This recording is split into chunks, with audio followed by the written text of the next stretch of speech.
వంతుడు ఎవరైతే ఉంటాడో తెలివంతుడు ఎవరైతే ఉంటారో నాది నాకు ఉంటుంది, నాది కానిది నా దగ్గర ఉండమన్నా ఉండదు. నాది నా వస్తువు ఏదైతే ఉంటాడో 100 మంది ఎత్తుకపోతా అన్నా అయిపోదు నా దగ్గర అనేవాడు జ్ఞానవంతుడు. కాబట్టి వెనుకటి కాలం సుఖంగా ఎవరో కాదు తెలిసిన విశ్వామిత్రుడు చాలా గొప్పవాడు. వినండి అమ్మ, ప్రవచనము అంటారు, మామూలు మాటలు కాదు, మనిషిని బాగుపరిచే మాటలను ప్రవచనాలు అంటారు. విశ్వామిత్రుడికి 1000 కోట్ల రూపాయల శ్రీమంతం, 100 మంది భార్యలు ఉన్నారు, చక్కని బంగారు బిల్డింగులు ఉన్నాయి. వశిష్ఠుని చేతిలో ఓడిపోయినాడు. బ్రహ్మతేజో బలం బలం, జ్ఞానానందమే మనిషికి ఆనందాన్ని ఇస్తుంది. పాయసం కాకపోతే ఎంతసేపు ఉంటుంది? మా అంటే 5 నిమిషాలు రాత్రి ఎక్కువ ఏమవుతుంది?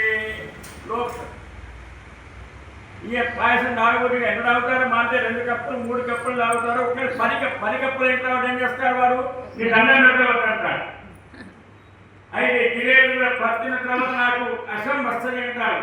కానీ ఎంత తిన్నా ఎంత తాగినా ఆనందాన్ని పెంపొందించేదాన్ని బ్రహ్మము అంటారు.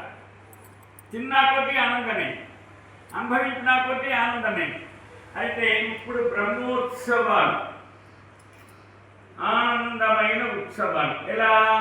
అందరూ భజనతోని కొందరు ఆనందం పొందాలి, అన్నదానంతో కొందరు ఆనందం పొందాలి, కొందరు జపంతోని ఆనందం పొందాలి, కొందరు పరోపకారంతో ఆనందం పొందాలి. ఇప్పుడు ఈ జీవితం నిన్న ఉన్నప్పుడే నాకు అప్పుడే 66 సంవత్సరాలు వచ్చినాయి. బ్రహ్మదేవుడు అప్పుడే 5-6 గంటలు వంచాడు. ఎంతో రోజులు కావాలి, పనులు పెట్టాడు, షుగర్ వచ్చింది, బీపీ వచ్చింది, ఇంకా పట్టుకొని ఏడుస్తున్నావా కొద్దిలోనే అని లెటర్లు నోటీసులు వస్తున్నాయి. కాళ్ళ నొప్పులు వచ్చినాయి, నోటీసు వచ్చింది, జాగ్రత్త. వెంట్రుకలు తెల్లబడ్డాయి, పళ్ళు ఊడిపోయినాయి, షుగర్ వచ్చింది, బీపీ వచ్చిందంటే దగ్గర మంచి జాగ్రత్తగా ఉండండి అని మనకు బ్రహ్మదేవుడు ఉత్తరాలు పంపుతున్నాడు. మనం వేల వెంట్రుకలు నల్ల చేస్తున్నా పని మార్చి పెట్టుకుంటే బ్రహ్మదేవుడు నవ్వుతాడు. కాబట్టి ఈ ఆనందంగా గడుపుతున్నాం. బతికేసారి ఈ జన్మ కంటే మంచి మానవ జన్మ పొందున్నాము అనే దానితో చేసే ఉత్సవాలను బ్రహ్మోత్సవాలు అంటారు. మీ కార్యక్రమం బహుశా నవరాత్రోత్సవాలు మొదలైనవి అనుకుంటాయి, నాకు తెలియదు. మా విశ్వనాథ ఎవరు? శ్రీకాంత్, అవగాహన శ్రీకాంత్ ఎవరైతే చక్కగా ఇవాళ ఏం రాస్తున్నారు? ఇవాళ ఏంటి? అంకురారోపణ అయిందా? అంకురారోపణ, గణపతి పూజన, గణపతి పూజ. ఇప్పుడు నీకేమైనా చెప్పేస్తున్నారా? శ్రీకాంత్ వస్తారా? రైట్. అంకురారోపణము అంటే కొడుకు పుట్టంగానే ఏం చేయాలి తెలుసిన? వెంటనే బావి నీటికి వెళ్ళి స్నానం చేసే.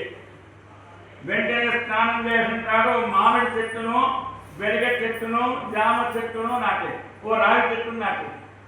నాకు కొడుకు పుట్టినప్పుడు నాటిన చెట్టు అని చెప్పుకోవడం. బిడ్డ పుట్టంగానే అలానే ఓ పెద్ద రాగి చెట్టును, మామిడి చెట్టును నాటాలి. నా బిడ్డ పుట్టినప్పుడు నాటిన చెప్పారు. అలానే ఇప్పుడు అంకురారోపణమని 5 చిప్పల్లో మట్టి పోసి నవధాన్యాలు వస్తారు. రావి చెట్టు ఇవాళ కంటే ఎన్నో పెరగాలని 5 నెలలు 6 నెలలు గింత సంవత్సరానికి ఉంటాయి. కానీ ఇవి అంటే ఈ నవధాన్యాలు వారం రోజుల లోపల ఇంతకు వస్తాయి. అంటే ప్రతి శుభ కార్యక్రమానికి భూమిలోంచి మురుక రావాలి. మురుక రావటం కోసము అంకురారోపణమని నవధాన్యాలను మట్టి చిప్పల్లో అలిపి దానికి ఎరువేడి, ఆవు పెండ కానీ గొర్రెలు కానీ వేస్తాం. మరి గణపతి పూజ ఈ జీవితం నిర్విఘ్నంగా సాగాలి అని చేయడం కోసం గణపతి పూజ. పుణ్యాహవాచనం పేరు విన్నారు కానీ అర్థం లేదు. పుణ్యము అంటే శుభము, పుణ్యం అంటే శుభము, మంచి. అహము, అహం అంటే రోజులు, అహర్నిశము అంటారు.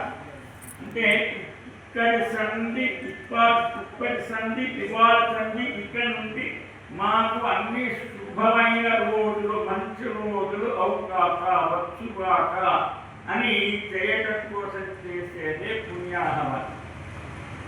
ఆ తర్వాత స్వామివారి లక్ష్మీనారాయణ స్వామి వారిని పంచామృతంతో అభిషేకం చేస్తారు. అయితే పంచామృతం లేదా పంచామృతం అంటే మనిషికి చావు రాకుండా, ముసలితనం రాకుండా, రోగాలు రాకుండా కాపాడేదాన్ని పంచామృతం అంటారు.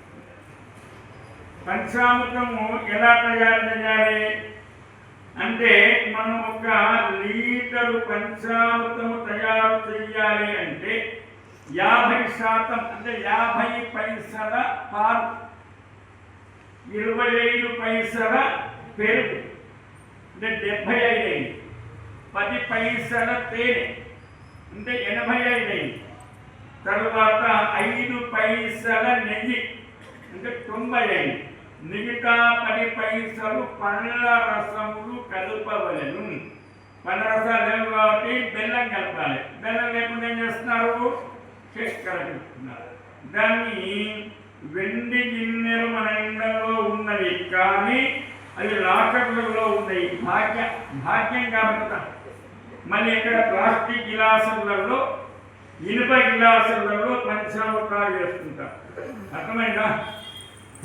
లాస్ట్కు ఇత్తడి గిన్నెలో కానీ కంచు గిన్నెలో కానీ పంచామృతాలు చేసుకొని బంగారు వెంకరత్మని ఇలా రంగరించి దేవుని అభిషేకం చేసి ఈ విధంగా చేస్తారు. ఎవరు వచ్చారు? చాలా శుభమయ్యా, చాలా సంతోషం. ఇక మిగతా పిల్లలు అమ్మ భోజన కాలం చెప్పా మంచిని గ్రహించండి. ఇది అమ్మ మనం ఇక్కడ ఈ రక్షణాశాలలో వీరమ్మ అనే గొప్ప గొప్ప వాళ్ళు ఉంటుంది. వాళ్ళందరూ ఋషులు మునులు మనకు తెలియదు, వాళ్ళు ఎవరూ తెలియదు. అట్లాంటి కోవిడ్ చెందినామనే పార్వతి టీచర్ అమ్మ. ఇట్లాంటి మాకు తెలియదు, ఆ లక్ష్మణ స్వామి తెలుసు. కాబట్టి ఏదో 4 మాటలు మాట్లాడడం జరిగింది. శుభాయాలు వచ్చాడు, ఇబ్బంది అయింది. శుభం పోయాలి. గోవింద